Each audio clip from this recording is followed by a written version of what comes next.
Welcome to Gentech Q study channel. Friends, మీరు చూస్తున్నారు Gentech Q study channel. మన Indian కాన్స్టిట్యూషన్లో 22 పార్ట్స్ ఉన్నాయని మనకు ఆల్రెడీ తెలుసు. అందులో 20th పార్ట్ అనేది కాన్స్టిట్యూషన్ అమెండ్మెంట్ యాక్ట్కి సంబంధించినటువంటి పూర్తి ప్రొసీజరు ఆర్టికల్ 368లో ఉంటుంది.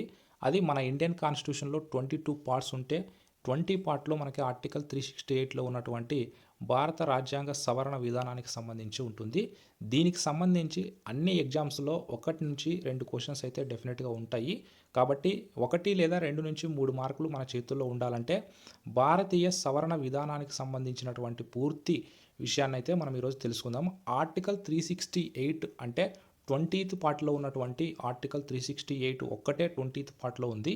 దీంట్లో ఉన్నటువంటి ప్రొసీజర్స్ అలాగే ఆర్టికల్ 368 అంటే ఏంటో ఇప్పుడు చూద్దాము. ఆర్టికల్ 368 అనేది ఏంటయ్యా అంటే మన భారత రాజ్యాంగంలో ఉన్నటువంటి సవరణ విధానం. అంటే ఒక భారత రాజ్యాంగాన్ని సవరించాలంటే అందులో పూర్తి విధానం అయితే ఉండాలి. ఆ పూర్తి విధానం అనేది ఆర్టికల్ 368లో ఉంది. అయితే ఆర్టికల్ 368లో ఎలాంటి రాజ్యాంగ సవరణ విధానం చేపట్టింది మన భారత రాజ్యాంగం అని చెప్పుకుంటే, ఒక రకమైనటువంటి సవరణ పార్లమెంట్ యొక్క ప్రత్యేక మెజారిటీ, ఇంగ్లీష్లో దీన్ని స్పెషల్ మెజారిటీ అంటాము. ఇంగ్లీష్లో ఏమంటాము? స్పెషల్ మెజారిటీ అంటాము. తెలుగులో ప్రత్యేక మెజారిటీ అని పిలుస్తాము. ఇక రెండవ రకమైనటువంటి సవరణ పార్లమెంట్లో ప్రత్యేక మెజారిటీ మరియు అన్ని రాష్ట్రాలలో సగం ఆమోదం. అంటే ప్రతి లెజిస్లేటివ్ అసెంబ్లీ నుంచి సింపుల్ మెజారిటీ అనేది అవసరం. అంటే ఈ రెండు రాజ్యాంగ సవరణలో ఆర్టికల్ 368లో ఉన్నాయనేది మర్చిపోకండి. ఆర్టికల్ 368లో ఎన్ని రకాల రాజ్యాంగ సవరణలు ఉన్నాయంటే డెఫినెట్గా 2 ఆన్సరు.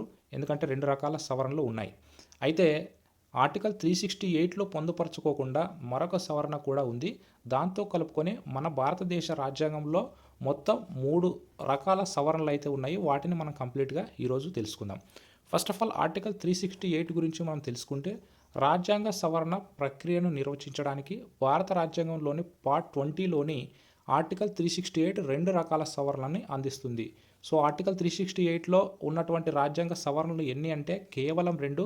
డెఫినెట్గా దీనికి మనం ఆన్సర్ చేయాలి.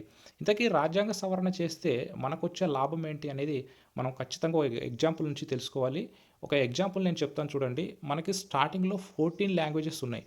అంటే మనకి 1949లో కాన్స్టిట్యూషన్ వచ్చిన తర్వాత 14 లాంగ్వేజెస్ మాత్రమే ఉన్నాయి.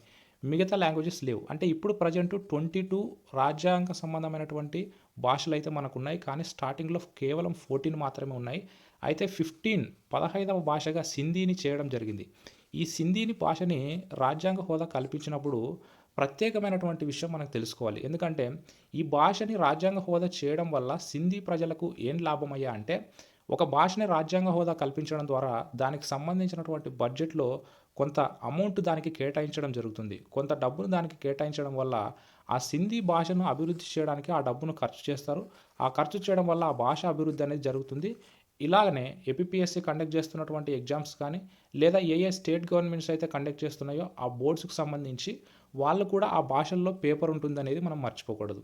ఇవి ముఖ్యంగా ఏ భాషనైనా కానీ, లేదంటే దేని రాజ్యాంగ హోదా కల్పించడానికి దేన్నైనా తీసుకుంటే దానికి సంబంధించి ప్రత్యేకమైనటువంటి దృష్టి పార్లమెంటు పెడుతుందనేది ఇక్కడ ప్రముఖంగా మనం ఆలోచించాలి. అయితే ఆర్టికల్ 368లో ఉన్నటువంటి సవరణ విధానాలు ఏమయ్యా అంటే, ఒకటి స్పెషల్ మెజారిటీ, మొత్తం రాష్ట్రాలలో సగం ఆమోదంతో పార్లమెంటు ప్రత్యేక మెజారిటీ ద్వారా అనేది ఇక్కడ మనం చూడాలి. అంటే సగం రాష్ట్రాలలో ఖచ్చితంగా సింపుల్ మెజారిటీతో ఆమోదించాలి, ప్లస్ స్పెషల్ మెజారిటీ కూడా ఉండాలి అనేది ఇక్కడ మనం గమనించాలి. అయితే ఆర్టికల్ 368లో ఉన్నటువంటి 2 సవరణలు అనేది ఆర్టికల్ 368లో ఉన్నటువంటి పొందుపరిచినటువంటి అంశాలేవి, ఆర్టికల్ 368లో పొందుపరచుకోకుండా ఏ విధంగా రాజ్యాంగ సవరణ చేయొచ్చు అనేది కూడా మనం తెలుసుకోవాలి. సో మొత్తంగా మన భారత రాజ్యాంగంలో 3 రకాల సవరణలు అయితే మనకు కనిపిస్తాయి. అందులో ఖచ్చితంగా తెలుసుకోవాల్సినటువంటి 3 సవరణలు ఏంటి అంటే, రాజ్యాంగాన్ని సవరించడానికి 3 మార్గాలు ఉన్నాయి. అవేంటి అంటే, పార్లమెంట్లో సాధారణ మెజారిటీ, అంటే ఇంగ్లీష్లో దీన్ని సింపుల్ మెజారిటీ అని పిలుస్తాం. Simple majority. పార్లమెంట్లో ప్రత్యేక మెజారిటీ అంటే దీన్ని స్పెషల్ మెజారిటీ అని పిలుస్తాం. దీన్ని ఏమని పిలుస్తామయ్యా అంటే స్పెషల్ మెజారిటీ అంటాం. అలాగే ఇంకొక రాజ్యాంగ సవరణ ఉంది. అదేందయ్యా అంటే, మనం చెప్పుకుంటూ వస్తున్నాం రాజ్యాంగ సవరణను చేపట్టడానికి ప్రత్యేకమైనటువంటి పద్ధతి అయితే మన రాజ్యాంగంలో ఉంది. అందులో భాగంగా ఈ ప్రత్యేకమైనటువంటి విషయాన్ని మనం గుర్తు చేసుకోవాలి. పార్లమెంట్లో ప్రత్యేక మెజారిటీ సవరణ మరియు రాష్ట్ర శాసనసభలో కనీసం సగం ఆమోదం. అంటే special majority plus state assemblies సంబంధించి ప్రతి అసెంబ్లీ స్పెషల్ మెజారిటీ కాకుండా సింపుల్ మెజారిటీతో ఆ బిల్లుని ఆమోదించాలి. ఇది మనం తెలుసుకోవాల్సినటువంటి 3 బిల్స్ గురించి. ఈ మెజారిటీకి సంబంధించి మనం తెలుసుకుంటే ఫస్ట్ పార్లమెంటులో సాధారణ మెజారిటీ అంటే ఏంటయ్యా? అసలు సింపుల్ మెజారిటీ అంటే ఏంటి? ఇది ఆర్టికల్ 368లో లేదు. ఆర్టికల్ 368లో లేని సవరణ ఏదయ్యా అంటే అది సింపుల్ మెజారిటీ. ఖచ్చితంగా మీరు ఈ విషయాన్ని తెలుసుకోండి. ఆర్టికల్ 368 పరిధికి వెలుపల ఉండే ఏ రాజ్యాంగ సవరణ అయితే ఉందో దాన్ని సింపుల్ మెజారిటీ ద్వారా చేస్తారు. అసలు సింపుల్ మెజారిటీ అంటే ఏంటి? మన భారత రాజ్యాంగం ప్రకారము లోక్సభలో 543 ప్లస్ 2 ఆంగ్లో ఇండియన్స్ టోటల్గా 545 మెంబర్సు ఇప్పుడు ప్రజెంట్ ఉన్నారు. అయితే ఈ 545 మెంబర్స్లో ఎవరైతే ప్రజెంట్ అవుతారో సపోజ్ 300 మెంబర్స్ ప్రజెంట్ అయ్యారనుకోండి, 300 మెంబర్స్ ప్రజెంట్ అయ్యారనుకోండి, దాంట్లో హాఫ్ ఆఫ్ ది మెంబర్స్ ఖచ్చితంగా ఓటు వేయాలి. హాఫ్ ఆఫ్ ది మెంబర్స్ ఖచ్చితంగా ఆ బిల్కి యాక్సెప్ట్ చేసినట్టు వాళ్ళు ఓటేస్తే కంపల్సరిగా ఆ బిల్ అప్రూవ్ అయిపోతుంది. సో 300 మెంబర్స్ ప్రజెంట్ అయితే ఖచ్చితంగా హాఫ్ ఆఫ్ ది మెంబర్స్ అంటే 150+1 అంటే హాఫ్ ఆఫ్ ది మెంబర్స్ కంటే ఎక్కువ ఎవరైతే ఓటు వేస్తారో ఆ బిల్లు ఖచ్చితంగా అప్రూవ్ అవుతుంది. సో 151 మెంబర్స్ ఓటు వేశారు కాబట్టి యాక్సెప్ట్ చేశారు కాబట్టి ఆ బిల్లుని, సో ఆ బిల్లు సింపుల్ మెజారిటీ ద్వారా అప్రూవ్ అయిపోతుంది. సో ఎప్పుడైతే ప్రెసిడెంట్ అసెంట్ చేస్తాడో అప్పుడు ఆ బిల్లు అమలులోకి వస్తుంది అనేది మనం మర్చిపోకూడదు. ఇది నార్మల్ ప్రొసీజర్. అలాగే స్టేట్ అసెంబ్లీలో కూడా ఇలాంటి ప్రొసీజరే ఉంటుంది. ఇక ఈ 368లో కాకుండా చేసినటువంటి ఈ సింపుల్ మెజారిటీతో ఏ విషయాలని ఈజీగా అమెండ్ చేయొచ్చు లేదా సవరించవచ్చు అనేది చూసుకుంటే కొత్త రాష్ట్రాల ప్రవేశం లేదా స్థాపన. ఇక్కడ మనకి ఖచ్చితంగా డౌట్ వస్తుంది. ఏంటయ్యా అంటే మరి ఏ విధంగా ఈ ప్రొసీజర్ని అంతా కూడా సింపుల్ మెజారిటీ ద్వారా చేసే విషయాలన్నీ ఎక్కడ పొందుపరిచారయ్యా అంటే కేవలం రాజ్యాంగంలో ఉన్నటువంటి ఆర్టికల్ 1, 2, 3, 4కి సంబంధించినటువంటి విషయాలు ఏవైతే ఉన్నాయో వాటితో పాటు మరికొన్ని విషయాలకు సంబంధించి సింపుల్ మెజారిటీ ద్వారా చేయాలన్నటువంటి ప్రొవిజన్ మన భారత రాజ్యాంగం ద్వారా తీసుకుంటున్నటువంటి నిర్ణయం.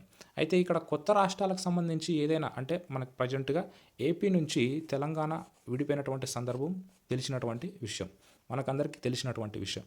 మరి దీన్ని ఏ విధంగా పార్లమెంట్ యాక్సెప్ట్ చేసిందయ్యా అంటే ఈ బిల్లుని కేవలం సింపుల్ మెజారిటీ ద్వారా విడదీయటం జరిగింది అనేది మనం ఇక్కడ మర్చిపోకూడదు.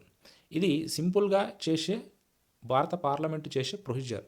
ఇక కొత్త రాష్ట్రాల ఏర్పాటు, రాష్ట్రాల్లో శాసన మండలిని రద్దు చేయడం లేదా క్రియేట్ చేయడం, 2వ షెడ్యూల్ అమాల్మెంట్స్ అంటే జీతభత్యాలకు సంబంధించి, అలాగే రాష్ట్రపతి, గవర్నర్, స్పీకర్, న్యాయమూర్తులకు సంబంధించినటువంటి జీతభత్యాలు, అలాగే అధికారాలకి పార్లమెంటులో కోరం, పార్లమెంటు సభ్యుల జీతభత్యాలు, పార్లమెంటులో విధాన నియమాలు, పార్లమెంటు దాని సభ్యులు దాని కమిటీలు, అలాగే పార్లమెంటులో ఆంగ్ల భాష వాడకం, సుప్రీంకోర్టులో న్యాయమూర్తుల సంఖ్య, సుప్రీంకోర్టులో అధికార పరిధిని మార్చడం, సుప్రీంకోర్టులో మరింత అధికార పరిధిని మార్చడం, పౌరసత్వం సముపార్జన మరియు రద్దు, పార్లమెంటు రాష్ట్ర శాసనసభలకు సంబంధించినటువంటి ఎన్నికలు, నియోజకవర్గాల డీలిమిటేషన్, కేంద్ర భూభాగాలు, షెడ్యూల్ చేసిన ప్రాంతాలు, షెడ్యూల్ తెగల 5వ షెడ్యూల్కి సంబంధించినటువంటి పరిపాలనా అధికారాలు, గిరిజన ప్రాంతాల 6వ షెడ్యూల్ పరిపాలనా విధానాలు, ఇవన్నీ కూడా సింపుల్ మెజారిటీతోనే సవరించవచ్చు అనేది ఇక్కడ ప్రత్యేకంగా మనం గుర్తుపెట్టుకోవాలి. ఇది సింపుల్ మెజారిటీకి సంబంధించి మనం చూస్తున్నటువంటి విషయాలు. అంటే డెఫినెట్గా 100 మెంబర్స్ అటెండ్ అయితే ఖచ్చితంగా 51 మెంబర్స్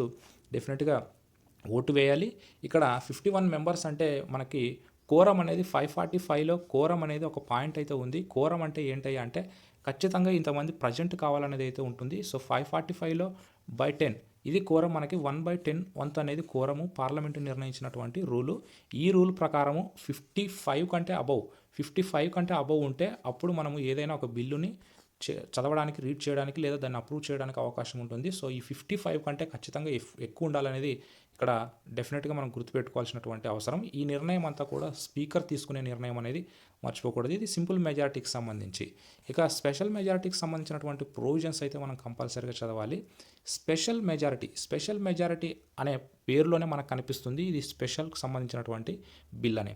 రాజ్యాంగంలో మెజారిటీ నిబంధనలను పార్లమెంటులో ప్రత్యేక మెజారిటీ ద్వారా సవరించాల్సినటువంటి అవసరం ఉంది.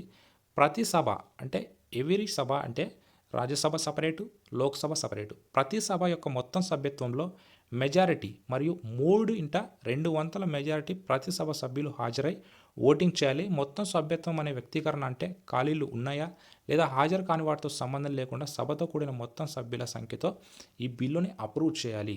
ఇక్కడ 3/2 అంటే 2/3 థర్డ్ 2/3 మెంబర్స్ ఖచ్చితంగా స్పెషల్ మెజారిటీలో ఉండాలి. 2/3 మెంబర్స్ అంటే సపోజ్ మనకి 300 మెంబర్స్ ప్రజెంట్ అనుకోండి. 300 మెంబర్స్ అనేది ఖచ్చితంగా 2/3 చేసినప్పుడు మనకి డెఫినెట్గా 200 మెంబర్స్ అనేది వస్తుంది. సో 300లో 200 మెంబర్స్ ఓట్ చేస్తే సరిపోతుంది అనేది రూల్ అయితే తప్పు. దీని అర్థం ఏంటయ్యా అంటే 272 అంటే నార్మల్గా మనకి ఏదైనా ప్రభుత్వం ఏర్పడడానికి ½ + 1 మెజారిటీ అయితే కంపల్సరీగా ఉండాలి. దాని ప్రకారంగా 272 కంటే ఎక్కువై ఉంటే ఆ బిల్ అనేది స్పెషల్ మెజారిటీతో అప్రూవ్ అవుతుంది. సో ఫర్ ఎగ్జాంపుల్ మనం తీసుకుంటే సపోజ్ ఒక 500 మెంబర్స్ ప్రజెంట్ అయ్యారు అనుకోండి. సో దాంట్లో 2/3 అంటే ఏంటి అంటే మనకి డెఫినెట్గా 272 ప్లస్ వస్తుంది. సో దీనివల్ల ఏంటి అంటే 272 అనే మార్క్ అనేది దాటాలి, ప్లస్ వాళ్ళందరూ కూడా ఓట్ చేయాలి. ఆ ఓట్ చేసినటువంటిది 2/3కి డెఫినెట్గా దాటి ఉండాలనేది మనం ఇక్కడ గమనించాల్సినటువంటి ముఖ్యమైనటువంటి నియమం.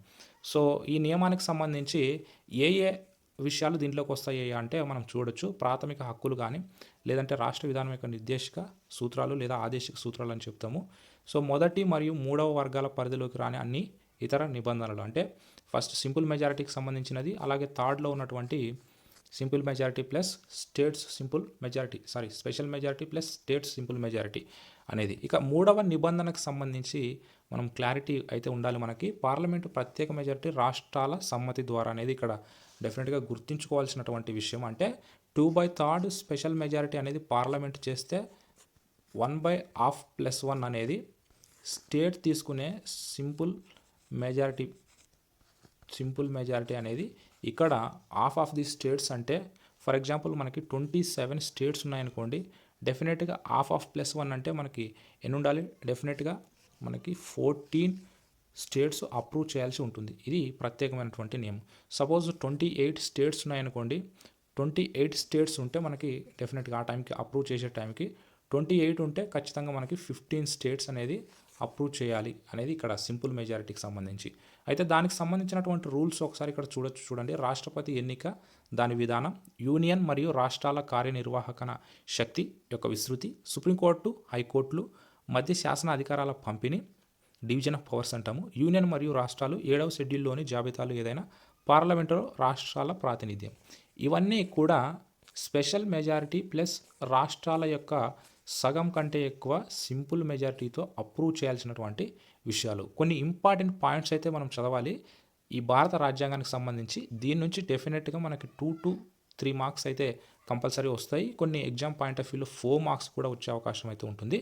సో ఫస్ట్ పాయింట్ మీరు ఇక్కడ చూడండి. ఈ పీడిఎఫ్ ఫైల్ని నేను మీకు డిస్క్రిప్షన్లో కూడా ఇస్తాను, వీలైతే డౌన్లోడ్ చేసుకోండి.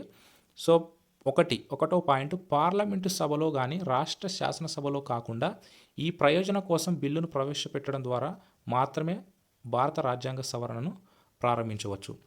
అలాగే ఈ బిల్లును మంత్రి లేదా ఒక ప్రైవేట్ సభ్యుడు ప్రవేశపెట్టవచ్చు మరియు అధ్యక్షుడి ముందస్తు అనుమతి అవసరం లేదు. ఈ బిల్లును ప్రవేశపెట్టాలంటే రాష్ట్రపతి యొక్క పర్మిషన్ అయితే అవసరం లేదు భారత రాజ్యాంగ సవరణ బిల్లుకు సంబంధించి.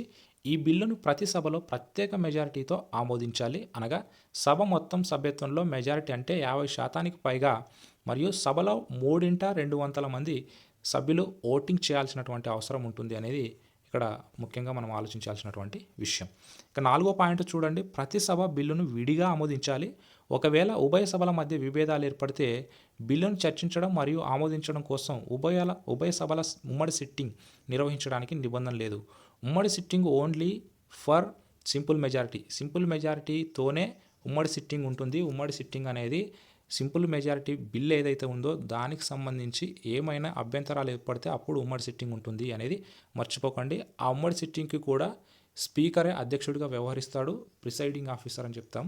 సో ఈ బిల్లు రాజ్యాంగంలోని 6th పాయింట్, ఈ బిల్లు రాజ్యాంగంలోని సమాఖ్య నిబంధనలను సవరించడానికి ప్రయత్నిస్తే దానిని సగం రాష్ట్రాల శాసనసభలు కూడా సాధారణ మెజారిటీతో ఆమోదించాలి.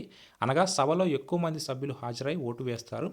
పార్లమెంటు ఉభయ సభలు సక్రమంగా ఆమోదించిన తర్వాత మరియు అవసరమైన చోట రాష్ట్ర శాసనసభలు ఆమోదించిన తర్వాత బిల్లును రాష్ట్రపతి అనుమతి కోసం సమర్పిస్తారు. బిల్లుకు రాష్ట్రపతి తన అంగీకారం ఇవ్వాలి. అతను బిల్లుకు తన అంగీకారాన్ని నిలిపివేయడానికి లేదు. అంటే పునఃపరిశీలన కోసం మరలా తిరిగి బిల్లును ఇవ్వడానికి వీల్లేదు. రాష్ట్రపతికి అలాంటి అధికారం లేదు. రాష్ట్రపతి అంగీకరించిన తర్వాత బిల్లు ఒక చట్టం అవుతుంది. అనగా రాజ్యాంగ సవరణ చట్టం యొక్క నిబంధనలకు అనుగుణంగా సవరించబడుతుంది. ఇది నార్మల్‌గా మనకి తెలిసినటువంటి పాయింట్స్. ఇందులో రాజ్యాంగ సవరణ విధానానికి సంబంధించి పూర్తి విషయాలను తెలియజేయడం అయితే జరిగింది. అయితే ఆర్టికల్ 368 ప్రకారం ప్రాథమిక హక్కులతో సహా రాజ్యాంగంలోని ఏ భాగాన్నైనా సవరించగలదు. కానీ రాజ్యాంగంలోని ప్రాథమిక నిర్మాణాన్ని ప్రభావితం చేయకుండా. అయితే రాజ్యాంగంలోని ప్రాథమిక నిర్మాణం అంటే ఏంటో సుప్రీంకోర్టు పూర్తిగా స్పష్టం చేయాల్సినటువంటి అవసరం అయితే ఉంటుంది. అది పార్లమెంటులో ఎప్పటికప్పుడు అంటే మనకి ప్రవేశికను సవరించే సందర్భంలో ఎలాంటి కీలకమైనటువంటి తీర్పులు ఇచ్చిందో వాటిని మనం దృష్టిలో పెట్టుకొని చేసుకోవాల్సినటువంటి అవసరం ఎంతైనా ఉంది. ఇది ఈరోజు మనము భారత రాజ్యాంగానికి సవరించినటువంటి విధానం, సవరించినటువంటి ప్రొసీజర్ ఏ విధంగా అయితే ఫాలో అవుతుందో ఆ ప్రొసీజర్ గురించి మనం చూసుకున్నాం. నెక్స్ట్ ఇంకొక ఇంపార్టెంట్ టాపిక్తో పాలిటీ క్లాసెస్లో మనం కలుసుకుందాం. Thank you.